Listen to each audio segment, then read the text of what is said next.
Hi. Trust no one. Last week, Charlie Kirk was murdered.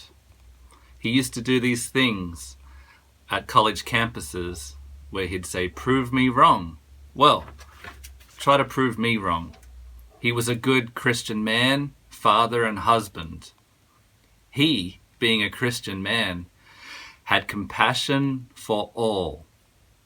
Well, that's not true, because I once heard, don't read the fake quotes. Go and watch his long-form talks and interviews. Make up your own mind. Don't believe the news. For example, the news has been baffled about a motive for the murder. I told you the motive on the weekend.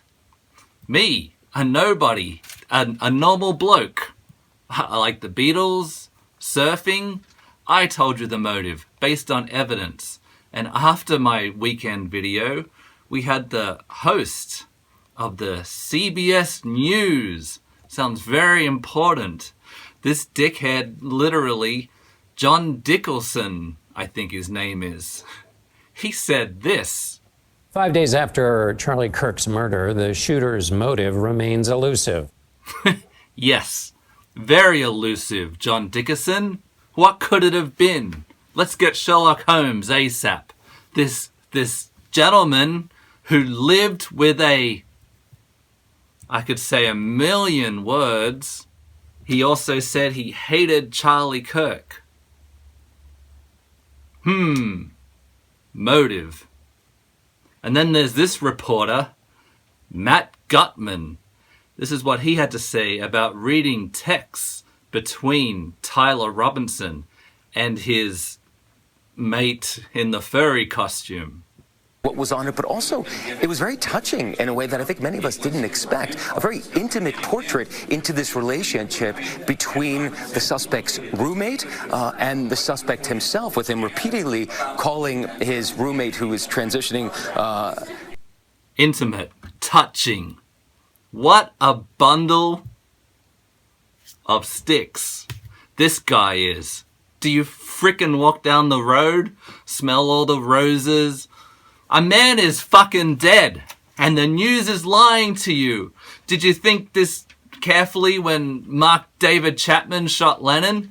Well, he was in love with this woman, and there was a very touching relationship. No, he's a fucking killer. We don't like fucking killers, okay? You shoot a man in broad daylight, you're a monster. End of story. Why are you a monster? Let's look into their personal lives and fucking find out. And this gamer dude, Desire, Destiny, some povo name. Let's listen to him talk about some qualities associated with the murder of a man in broad daylight. That your response to the cold-blooded murder of Charlie Kirk has been appropriate. Yes. I think that the only way this country moves forward into a better world is when conservatives can finally realize that they need to turn the temperature down on their side. Yes, I think this is the only way this country moves forward. I grow a beard because I'm a fucking low-T asshole. Allegedly. And this is the obese host of late-night talk show called Jimmy Kimmel. I never heard of him. Let's see what he has to say about the motive of the suspected murderer. We had some new lows over the weekend with the MAGA gang desperately trying to characterize this kid who murdered Charlie Kirk as anything other than one of them. And what about Lance Twiggy, or whatever the fuck his name is? I told you last time all about him, how he's a furry based on this photograph. He's been deleting evidence, allegedly. I don't think we should trust this guy. He doesn't have what do you call it? I don't think his driveway goes all the way to the street. I think he might be a few sandwiches short of a picnic.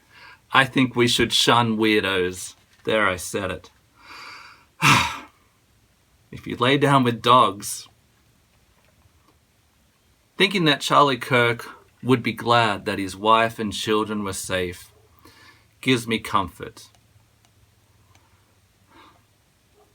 don't believe the news. They're lying to you either because they're fucking retarded or they're propagandists.